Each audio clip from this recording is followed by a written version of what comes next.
What's up, guys? In this video, we're going to be taking a deep dive look at Emmanuel Lartey versus Errol Spence. And we're going to be trying to take a look at all the sequences that I thought were going to be very relevant to Spence fighting Terence Crawford.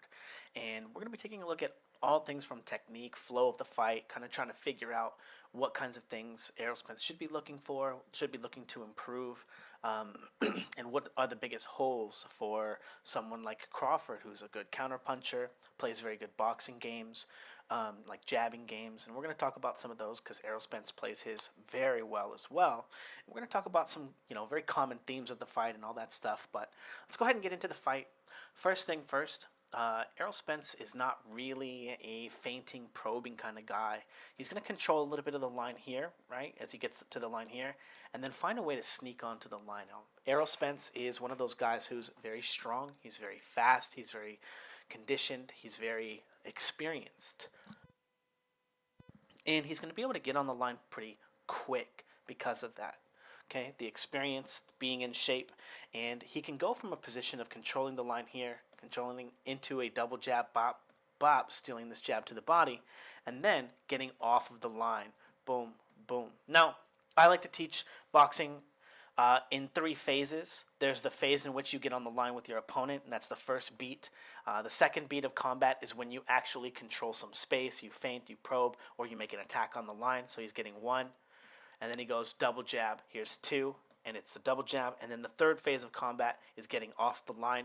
If you want to learn more about that, check out the Fouts Boxing Combat System. It's the first time I'm going to talk about it. We're going to talk about it a few times, but getting off the line after making an attack on the line. It's very, very, very important that from this position here, he just struck his opponent, and his opponent says, okay, his weight is right here.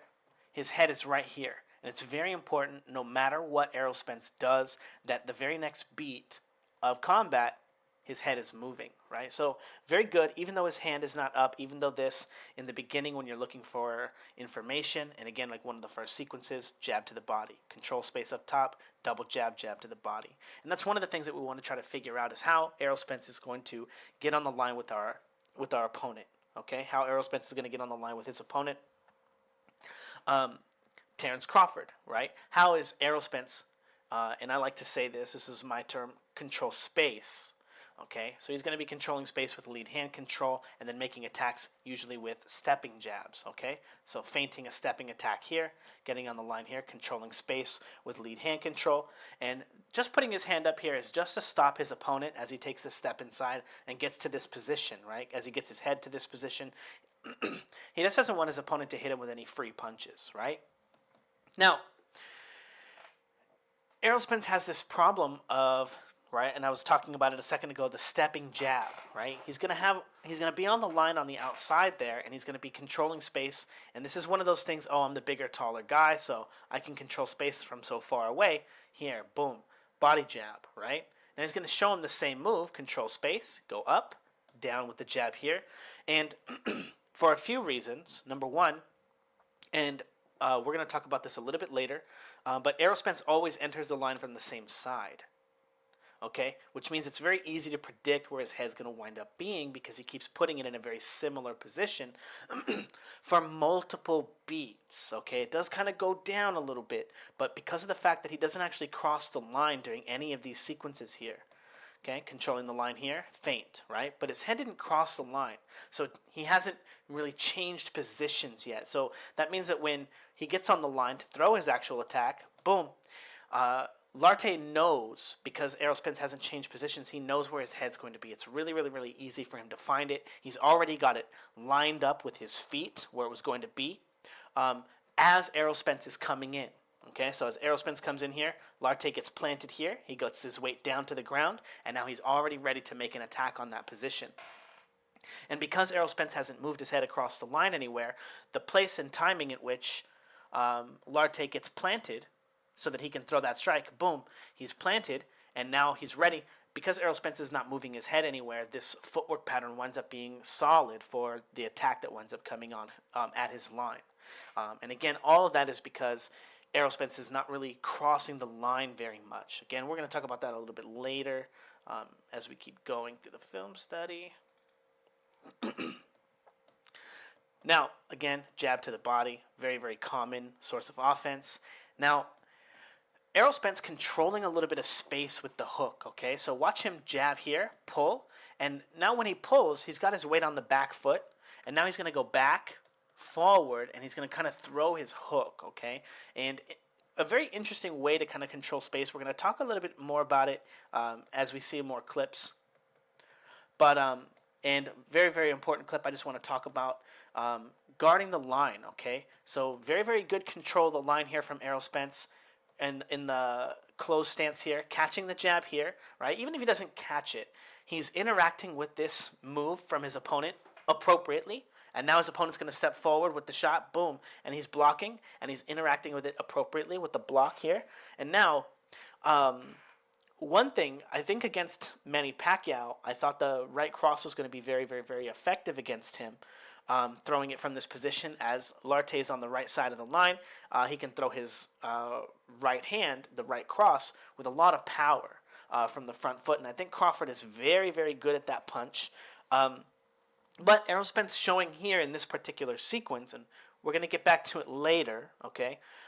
Because I do think, on average, combination punching is very effective against Errol Spence. And again, we're going to talk about that a little bit later.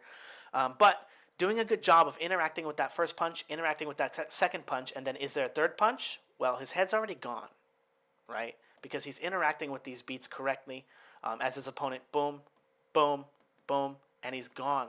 So because he's moving off the line, hitting him with a combination during this phase of the fight, right? 30 seconds into round one, before Errol Spence has kind of gotten ready to set his traps or do this or do that. Notice he's not fighting off the back foot here, right? He's not re-entering the line with a pull counter or another kind of counter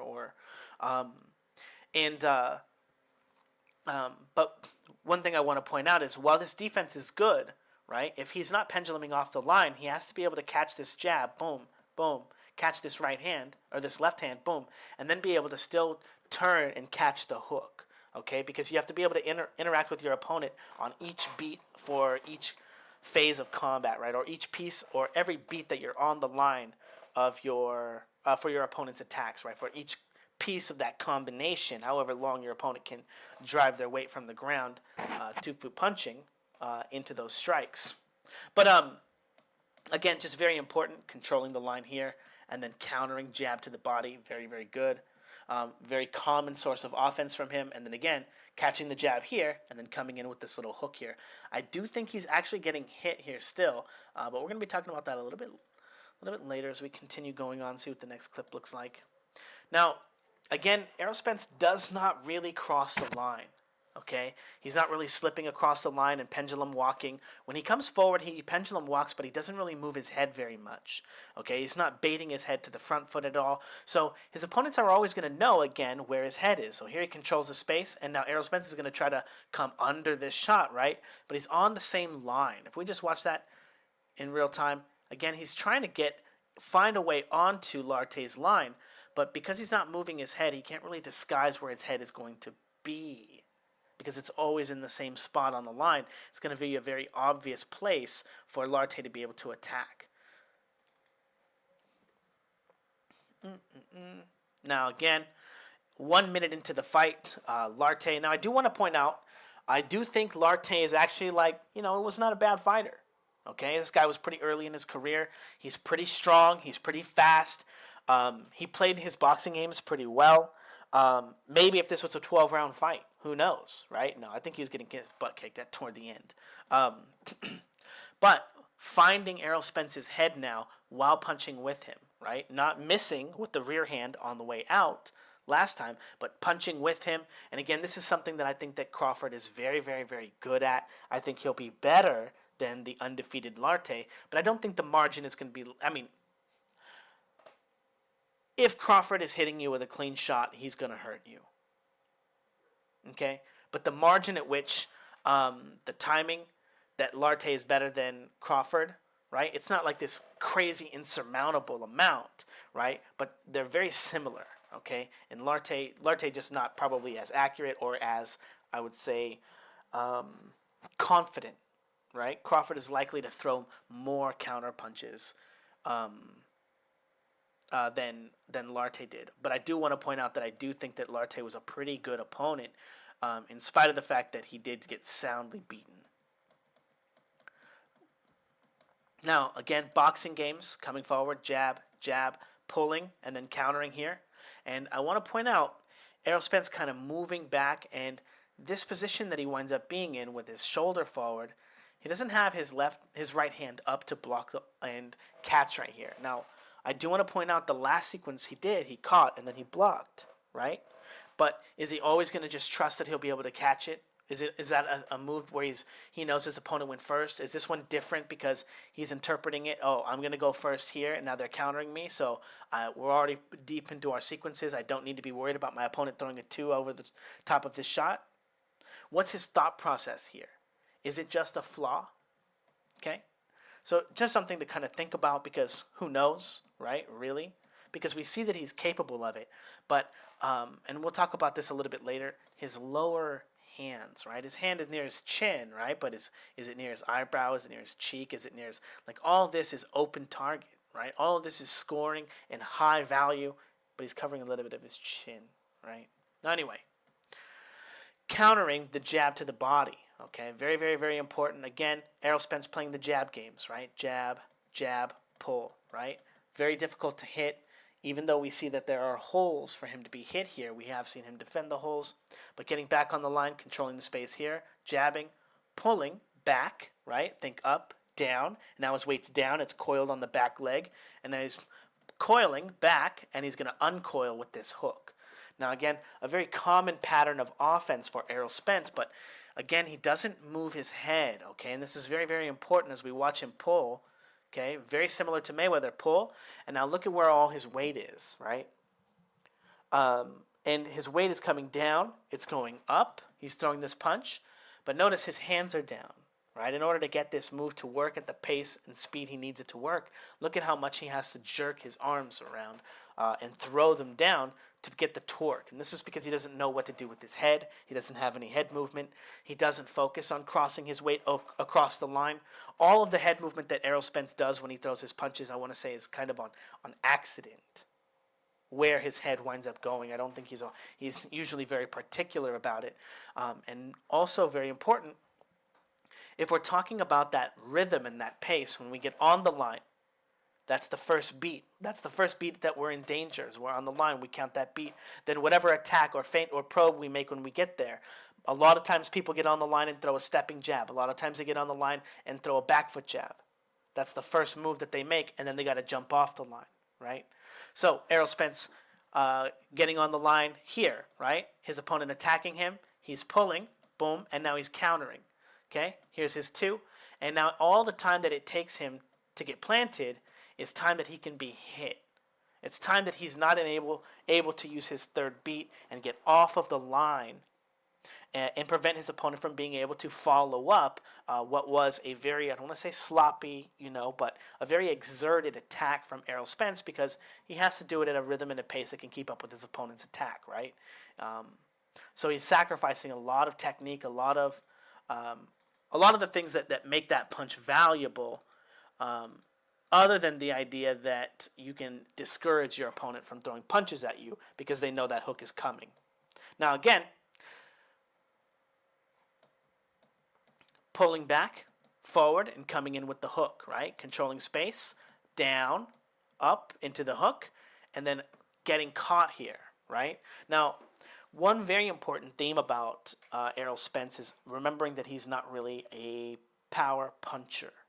Okay, this part's very, very, very important. He has a couple of TKOs in his last few fights, but his last real knockout was Leonard Bundu, right? Cold, iced that dude, right? Excellent shot. He's not really a knockout guy, though. Okay, and that means that he's going to be hitting guys, and it's not always going to be enough to disrupt their line. And somebody pretty strong and pretty crafty like Crawford may be able to take advantage of how compromised Errol Spence is when he gets to this position. And again, this is all off of jabbing games, right? Jab, Errol Spence is pulling, and now he's coming back into the line with the hook. But again, like I was talking about earlier, Errol Spence is very susceptible, I believe, to combination punching, because if this was just a 1-2, Errol Spence jumps back into the line throwing this hook. He's getting hit with a 2 instead of this leaping move in this position, and I think that that's enough to drop or hurt Errol Spence. So this is a very, very common pattern from Errol Spence to control space and discourage his opponents from attacking him, and we can see that it's a huge liability, not only in this beat, but in the beat after as well. As Errol Spence, you can see that he completely falls off balance at the end. Boom. And then another beat there. All right. Now, another, again, coming onto the line with the jab. His opponent, Larte, getting on the line. Jab, throwing the 2. Errol Spence is pulling back, throwing the little hook from the back foot into the 2. Now, I do want to point out again, not a lot of head movement from Errol Spence. He does throw his head to the right side here, but look at how long his head is in this position here, right? Now, another thing that Errol Spence is not very good at, right? Number one, and we haven't seen the clip that I'm going to use to demonstrate it, so we'll start there. But notice when he lands these punches, he's not really landing with his knuckles. Okay, notice his hand he's kind of slapping and hitting him with the wrist here, and then he's not really landing with the knuckles here either. And this is because Errol Spence, he's not really a rounded punch kind of fighter. Okay, he practices mostly straight punches, and even the hooks that he practices on the bags, he usually practices from a very similar position that he's getting on the line to throw his straight punches.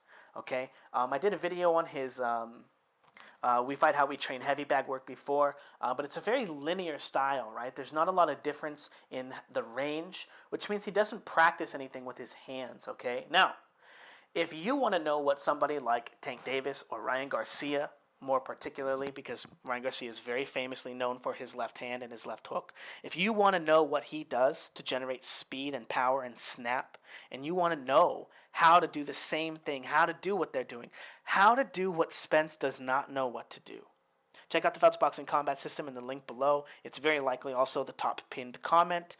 But I will teach you exactly what Ryan Garcia does. But I'm going to teach it to you better than Ryan Garcia knows how to do it, because notice Ryan Garcia's right hand is not as good as his left hand, which means he doesn't understand all the little tricks that he's incorporating that he's learned on accident because of that wonderful tool, I will say, of the Cobra bag, allowing a very dynamic kind of punch, a very dynamic kind of speed for him to constantly be training at. But if you want to know exactly what they're doing, and you want to learn how to train it not just on the reflex bag, but you want to learn how to train what they're doing on the heavy bag, okay, check out the Fouts Boxing Combat System and learn what I call the Big George drill. It's going to teach you what real snap is. It's going to teach you what snap means, how to snap onto the heavy bag so you can, have speed, have power, have real definition in the starting and ending points of your punches. Now, not only that, I'm also going to teach you a little bit of what makes Errol Spence so effective is his ability to drive his weight from the ground. Now, Errol Spence is one of those guys that kind of accidentally does a little bit of his 2-foot punching, what I call 2-foot punching, kind of well, right? A lot of really great athletes on average will do this on accident, and they don't really have a way to, I call, min-max that type of training, okay? Now, the Fouts Boxing Combat System is not only going to teach you what to do with your left hand or your right hand to generate speed and power, teach you the drills, teach you the mechanics of punching, right? But it's also going to teach you how to do it with your feet, okay? Now the feet, I give that part away for free. I talk about it, exactly what to do. You just drive from both feet. Get both feet, you throw your punch. This is how punching works, right? You go up, you throw with both feet, you go down, you get planted. It also has a way to practice this, right? A fluid way to practice this, a fluid set of drills and what I call the track drills to teach you how your weight is supposed to flow through the line as you move from one side of the line to the other, as you take steps onto the line, and it's going to teach you those easiest flowing patterns so you know how to generate the most amount of opportunities to be on the line and drive your weight with your 2 feet. Okay, it's the most complete system. But not only that, you're going to learn how pull countering works, how basic it really is, how it's, just a fundamental skill, right? You're going to learn the easiest way to get on the line, control the line, set up your pull counters. And then from this, you're going to be able to extrapolate and learn how to fight, how fighting works. And complete with film studies on Floyd Mayweather, Sugar Ray Robinson, a little bit of film study on Ryan Garcia, and anyway, all this cool stuff. But it all starts with your feet, right? And as we go through this film study, we're going to be taking a look, again, a little bit more deep dive stuff, right? Get back in this. Boom, boom, bap, bap. Again, doesn't know what to do with his hands, so he's not really getting a lot of his weight into those punches. They're more slapping. Now, very sneaky, right? What is he doing? Why did he land that right hand? What? How does that make any sense? So as he gets on the line here, right, he's going to show him the double jab, right? Control, jab, jab, right? And notice the reaction from his opponent on the very next moment. Nothing. So Errol Spence is like, okay, well, I'll show him the double jab again. Boom, boom. He's going to think nothing. Just kidding. Straight right hand or straight left hand. Now, Errol Spence, as we take a look at this straight left hand, down, and he's going to throw this punch up, right? And he's driving. If we take a look at his front foot, it's going to be coming off the ground a little bit. Oh, no, my clip. Okay, this one's frozen. Oh, nope. Okay. We'll find another clip. Ah, okay. This one will be okay. So coming on the line, jab, jab, pull, following him up, throwing this straight left hand. And now, even though he's getting interacted with, what I want to point out in this instance is, number one, look at him. Look at his front foot. He's planted here. His foot's going to kind of shift, and notice his foot's kind of pointing this way. And now his heel is going to kind of lift up here. Boom, boom. And now the angling of his foot is so different.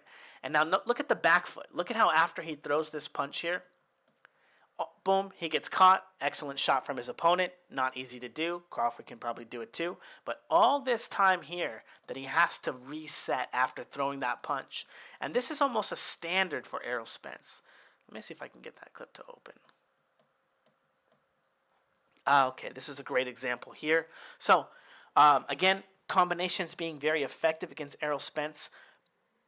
And I want to say for good reason, bad reason, Errol Spence gets very comfortable playing his games, right, on his side of the line, on his fence, over here in his little tower, right, on the back half of his line near the back foot, right? And when you throw a punch at him, he's seeing that punch coming, easy work, right? Now he's going to throw his uppercut counter. His opponent's like, throws the shot and then has to explode out of that position and then has to explode into his punch. He landed it, though, right? Now, if we take a look at Errol Spence's weight, down, right? He blocks most of that with the shoulder. Up, throws this shot. He's punching with both feet, but watch his weight here. He has all this lag here until he starts re-getting control of the line with his right arm here, right? Because he goes down, up, and now look at him kind of fall off balance. So we're going to talk about this a little bit later and how his training kind of impacts that when we talk about his inside fighting, because we do have some cool clips of his inside fighting too coming up. But boom, from this position, he should be able to block. This punch should be done, but he's still kind of lagging a little bit, right, behind because his foot kind of comes up off the ground. But real quick, go back. This is a prime opportunity if he was being thrown a combination, right? Because, again, Errol Spence interacts with the first punch really well, right? Jab, pull, and then he's back on the line throwing sequences at you, right? Getting his sequences flowing and putting pressure on you. Now, here's Errol Spence fighting some pretty good stuff on the inside. And what I want you to point out, or what I want to point out is when he threw that uppercut and he wound up going all the way tippy toes, flying up in the air, watch him throw this punch here. Boom. And now you see how he's throwing this shot? Look at his back heel. It's kind of off the ground, right? And now it's planted, but he goes up, and now he goes down. Now, when Errol Spence throws that uppercut in the last scene here, imagine him, boom, boom, and now throwing himself down, and bodying up with his opponent right here. Kind of. Here, okay? Now, this scene is really interesting. We're going to take a look at it. This scene is very, very, very important for the whole film study, okay? Now, as we talk about that rhythm, that pace, and that timing and all that stuff, Errol Spence getting on the line with his opponent, and getting on the line with his opponent, and throwing a jab, and then pulling, and then countering the next beat, right? He gave his opponent a little bit of space to punch, right? Now, we're going to talk about that a little bit because without a lot of power, Errol Spence has to be on the line a lot, landing a lot more punches than somebody who has a lot of power, right? Errol Spence doesn't get a lot of value out of landing his punches. He doesn't get as much value because he's not knocking guys out, right? If you get a lot of value out of your punches, you're hurting guys more often than not.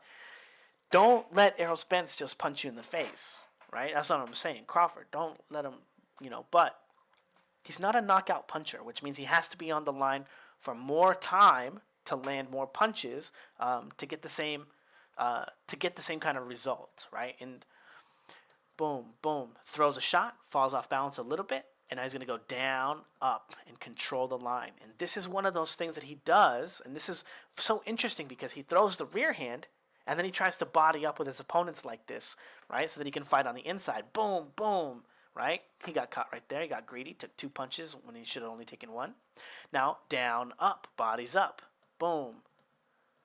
Controls some space, throws this shot, bodies up. Boom, falls off balance. Nope. Gives him space to punch, pull a little bit, even though he got hit. Boom, down, up, bodies up. And sometimes at range, it doesn't look as good, right? Like, dare I say, that last sequence at this range, was it this last sequence? No. Oh, because, yes. At this range, they're not exactly tied up, right? They're not exactly on the ropes, right? Errol Spence is not expecting him either to be in this position. He's probably expecting him to have taken a step back or whatever. But without being able to body up and make it, right, he winds up in a much worse position, right? And Errol Spence uses that same technique that he uses for inside fighting so far on the outside, but he doesn't use all the rules, right? Like getting your guard up when you do it. Right? Throw that shot, and you got to block as you come down, as you get your weight to the ground, and that's one thing that he doesn't do. Now, again, this pace, beautiful shot here, penduluming off the line. We're going to talk a little bit more about this stuff inside fighting a little bit later. That was that clip. So, again, following up, right? Errol Spence is very good at that first layer of boxing, jab, and now he's going to, this is the same as pull, right? Catch. Boom, and now he's going to jab and counter, but he's throwing a double jab and penduluming, and he winds up being able to score a punch. But more importantly, get on the line in a position in which he's 1 beat away from landing a really hard shot. What if he went from this position right now and then snapped into a straight left hand, right? What if he was going to do that in the first place, right? 1-1-2. Very common, right? 1-1-2. He gets intercepted here. Boom, snaps into the 2, right? Errol Spence's head's not really going anywhere. So again, another one of those huge problems from Errol, right? Beat, beat, beat, beat, beat, beat. His head was on the same side of the line for every beat, for every moment in that sequence. He knew almost exactly where his head was. His feet were lined up to hit him almost the entire time. Now, Errol on the line, jab, right? And this is really, really cool, right? Controlling the space. He fills that space that his opponent is expecting to pull counter with a stepping jab. Boom. Pulls off the line. Jumps his way to the back foot. Now he's going to, again, that kind of pull, and then he comes into the line with that leaping left hook. Okay, he goes in with the stepping jab into a 1-2. Sick, right? Super high level, super good boxing games. Boom, boom, boom, boom. Now, excellent at this sequence, right? Boom, boom. Now combination.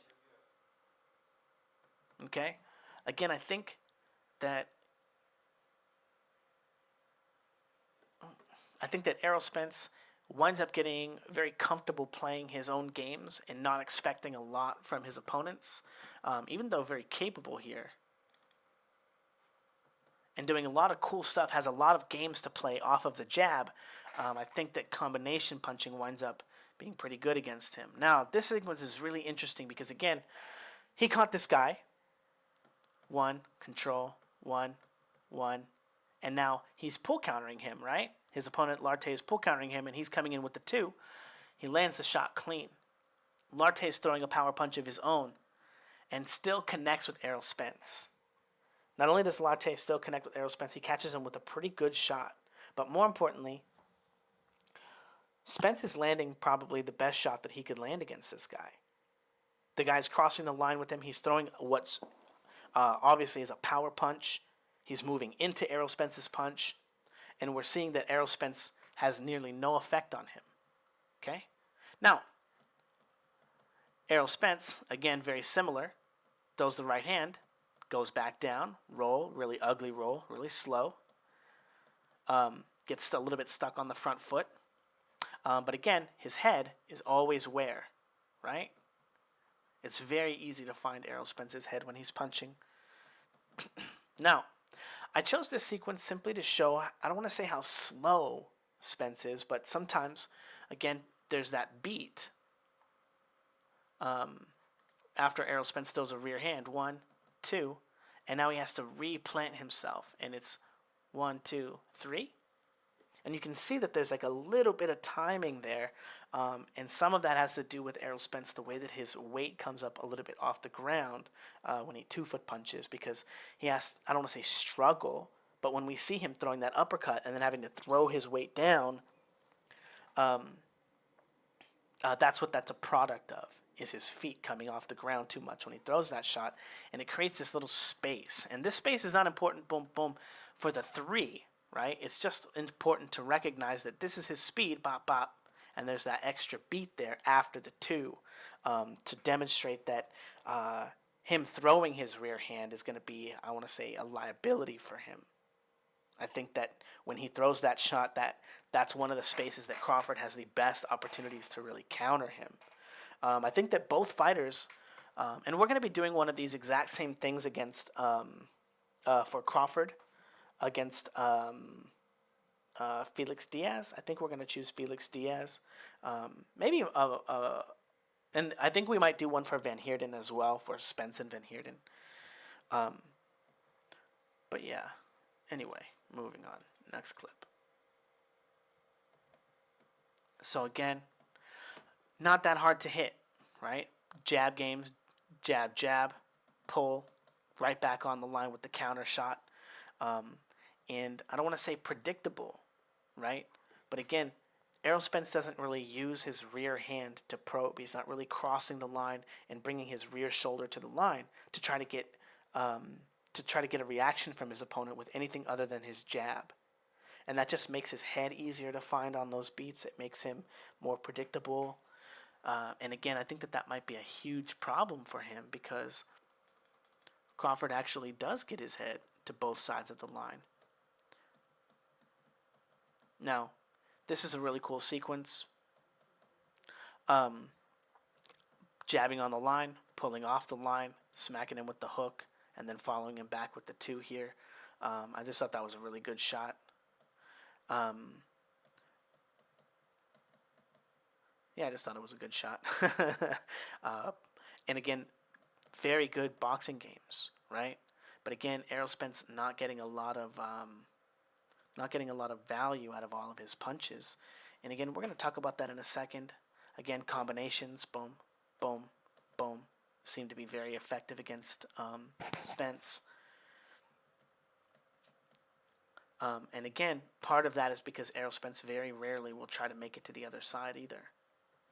Now, beautiful work from Spence, getting on the line, feinting the stepping jab, pulling off the line after the counter comes, getting back on the line instead of throwing the hook, kind of throwing this one was a jab, right?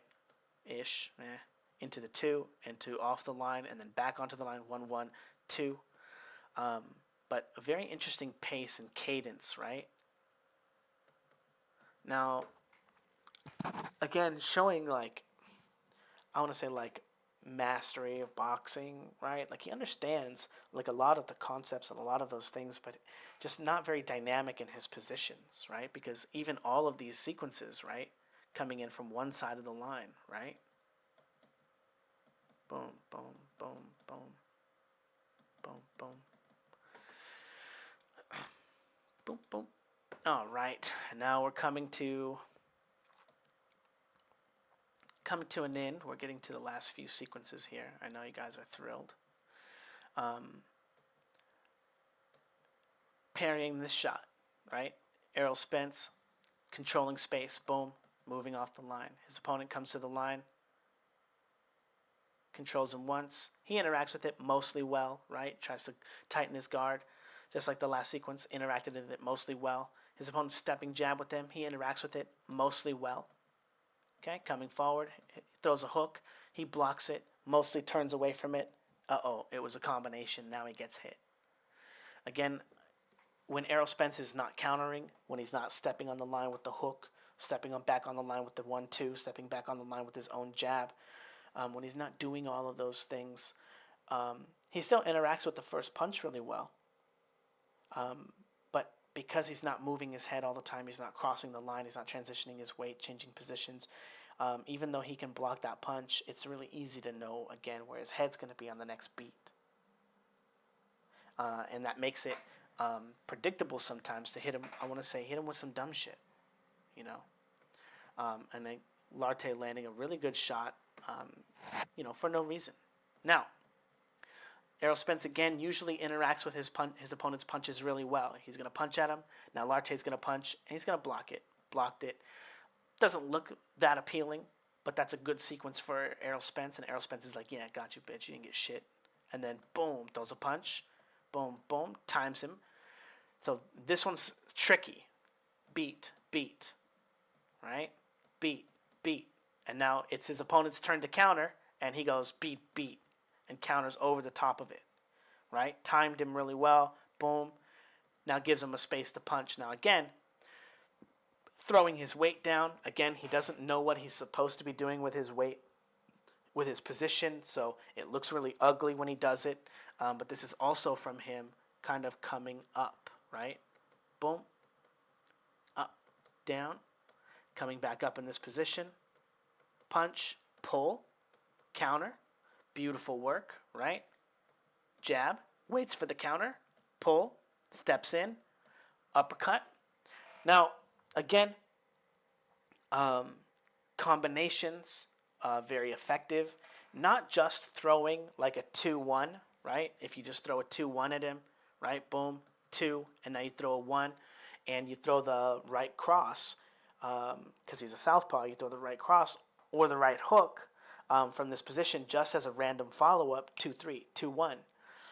Either of those punches are going to be very effective in this position here.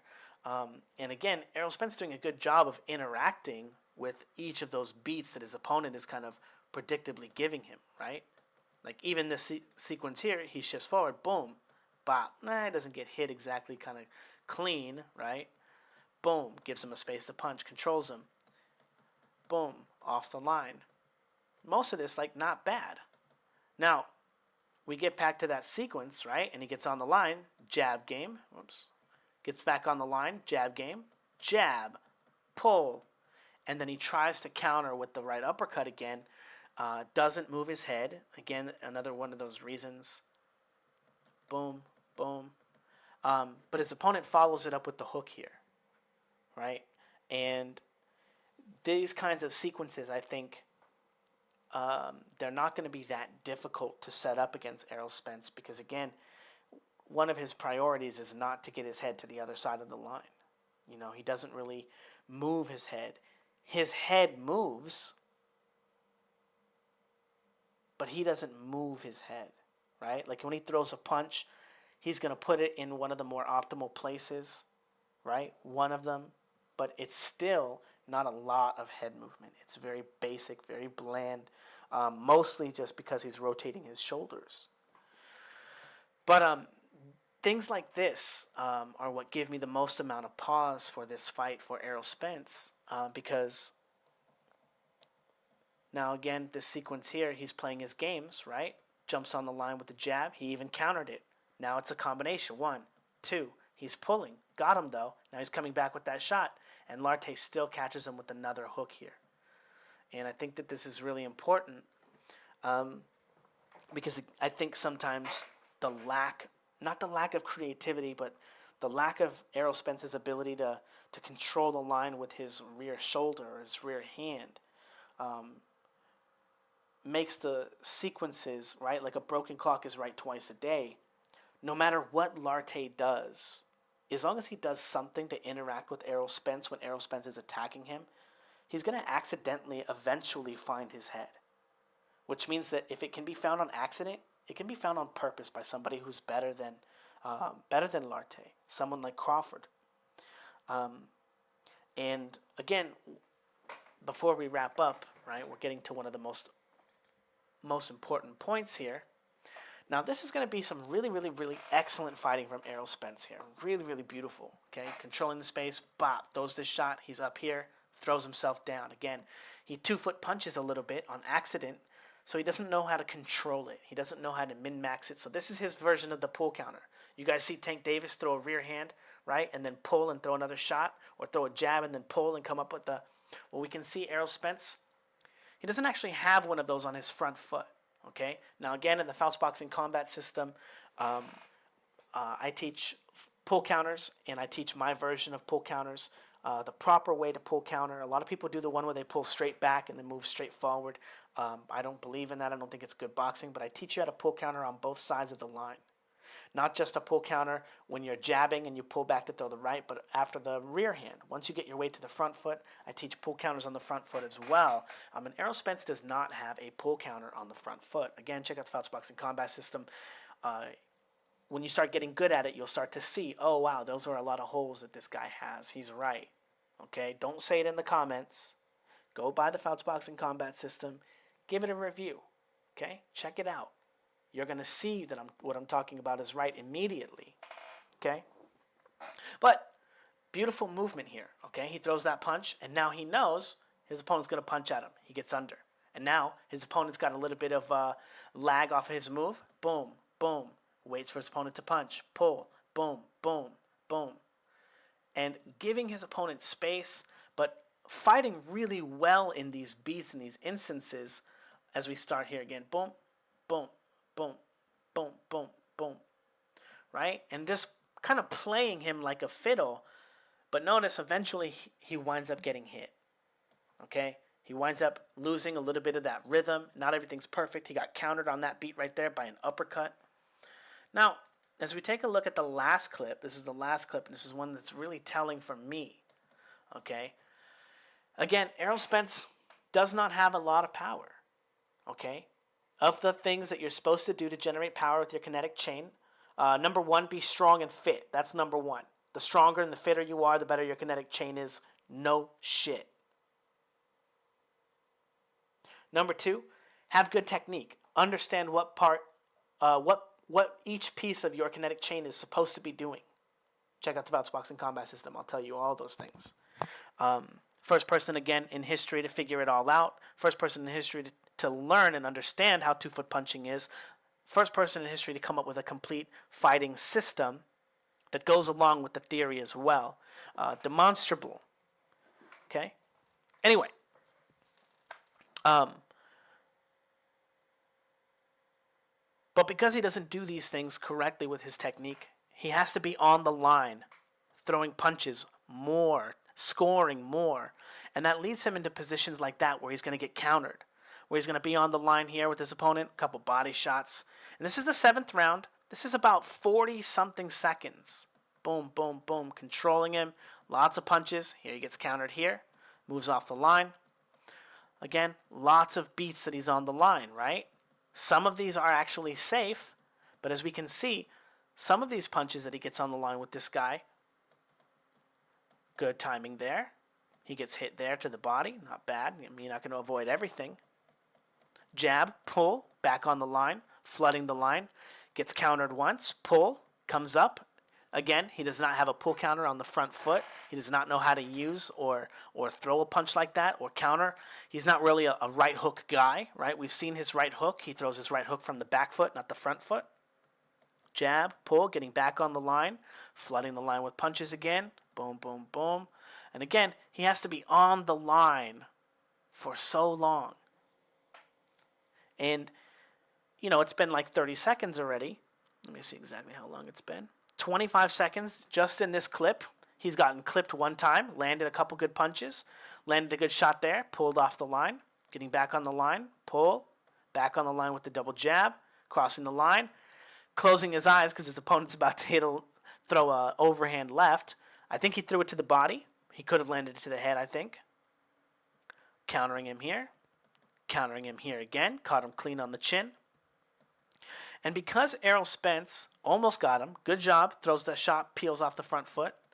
But because Errol Spence has to be on the line so often to score, boom, combination.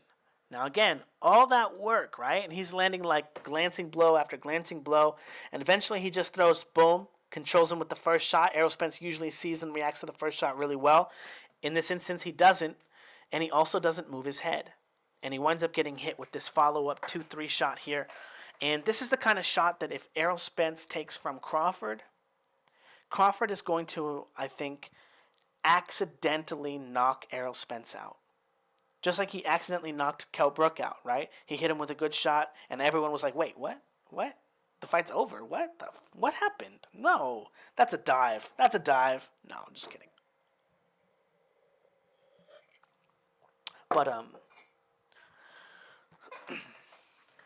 But Errol Spence, I think that a lot of times, I don't want to say he gets undisciplined, but because he doesn't have very good punching power, he doesn't have very good snap, he struggles to get the value that he needs to stop elite athletes, to stop really high-level talent. And this guy was 16-0 or whatever, 15-0. Undefeated. More importantly, he's undefeated. That's the point I want to get. At the time when they met, he's a strong guy. He's, can do most of the moves. He's got an okay fighting IQ. He's doing some stuff right. He's landing some solid shots.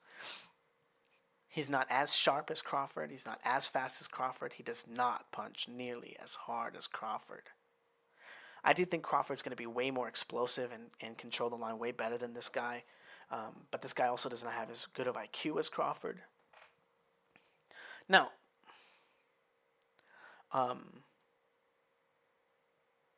but yeah, Errol Spence is, I think if he sits on the line, not only is sitting on the line bad for him, but I don't think he's as good going backwards either. He does have a couple of jumping off the line with the 1-2s that he can do, as we can saw he does it with the hook too. But yeah, there's a lot of holes with Spence, because once he gets going and he starts getting his 2-foot punching going, right, driving his weight, he has to keep his weight flowing, and he doesn't do a lot of that stuff with his hands, keeping his hands up. Let's go back here. Keeping his hands up, down, up, right, and trying to keep flowing. His hands wind up being down a lot, and if his opponent can control him with one punch and then throw like a combination 2-3 real quick, those kinds of things are just going to be very effective against him.